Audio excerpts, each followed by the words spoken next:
part two of part two. I can't even remember the name of what I said. But anyways, this is part two where we are talking about the Florina Conference and that I want to be a light in your life to help lead you and guide you, and so that you don't make as many mistakes as I made. Hopefully I will say something that will help you to do something positive and help you not to do something stupid. But I was saying that the conference will be coming from Genesis 37th chapter, dealing with Joseph 37th chapter through chapter 40, and some of the other verses out of the Bible, because we want to inspire you, and we want to use a lot of the word to inspire you and other people, that books that we have read, like Lynn Gates and T.D. Jakes and Joe Osteen, and we have Les Brown and Zig Ziglar, many that will let you know that there's greatness in you, but you have to seek out what that greatness is. You got to find within yourself what that greatness is within you. So just want to come and encourage you. I want you to remember that Joseph in Genesis 37 was a young boy. He was 17 years old when when God came to him in a dream and let him know that he had a purpose. And when he shared his purpose with his brothers, they didn't believe him. And so you got to realize that when you share your dream, your purpose, people are not going to always believe in what you say. They're not going to always walk with you. But you got to know for yourself that there's a purpose. God has a purpose with you, and God has a plan for you. And that you stay steadfast and you don't be moved by what they say, how they kind of try to disencourage you. Because if we listen to what the words say that we have greatness in us and that God has a divine purpose for us. It even said that in the Bible that God even knows the number of the hairs that are in our head, and that he knew us when we was in our mother's womb. So if he knew all of that, that means that he has a purpose for us. But we got to find out what that purpose is. And so at the Florina Conference, we want to kind of talk with you, and hopefully we'll say some things. I know we're going to say some things that is going to help you as you seek out what God has for you. And we're not just going to stop with those 2 days. We're going to continue to have a session at least once a month to kind of help lead you and guide you. And hopefully we will record it, and hopefully you can come out if you live in the Birmingham area. It's going to be done in Fultondale area right now. So hopefully you'll come out. We thank Brother Wayne. He's the pastor of the Movement Ministry, who has opened up his church with open arms and invited us in, and he wanted to be a help to whoever he can.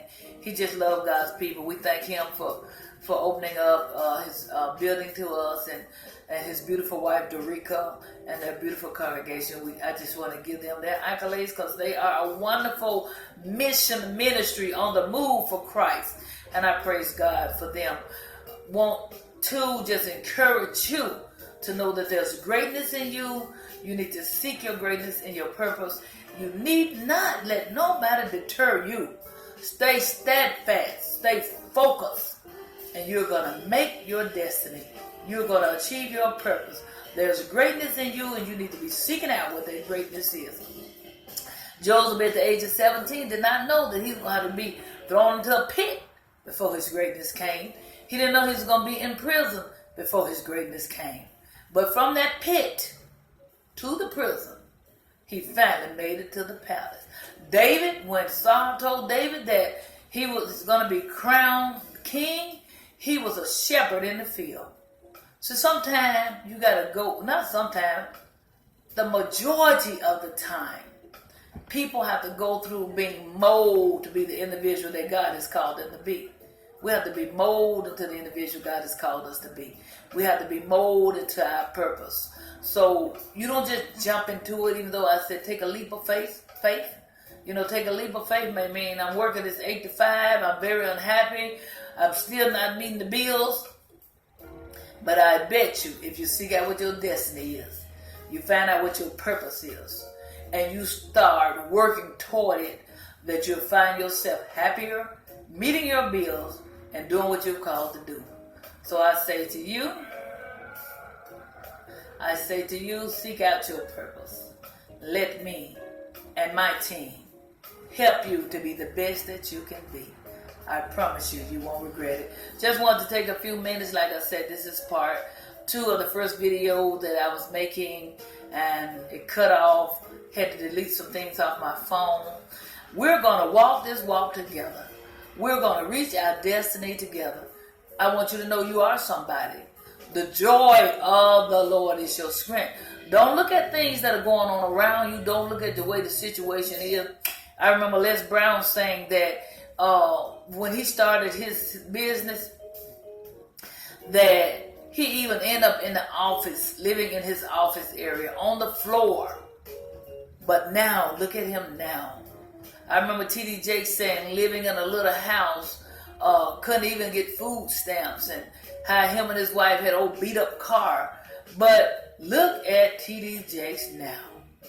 We want you not only to be spiritually fit, we want your finances to fit your spiritual fitness. We know that God has a plan, a purpose, and there's a principle. And we have to seek out that principle so that we can work that plan, so that we can be the prosperous individual or whole individual that God has called us to be. And not just, I'm so spiritually good to I'm no earthly good. We want to be spiritually good and we want to be earthly good. How can I be a blessing if I have nothing to give? I need to be blessed to be a blessing. So as I seek to gain these riches, which God is going to give us wisdom on how to do that, we're going to bless those that are around us, those that are with us. We're not trying to get a gain to keep it all to ourselves. Not trying to be a bigger Barnes, trying to be a better Barnes so that we can be better people, helping people as they too come up the ladder, or show them some kind of way to help them to come up the ladder. I'm telling you, you better hang on in here. I'm telling you that conference is coming in March, and it's going to blow your mind. It's going to blow your mind what God has in store for you.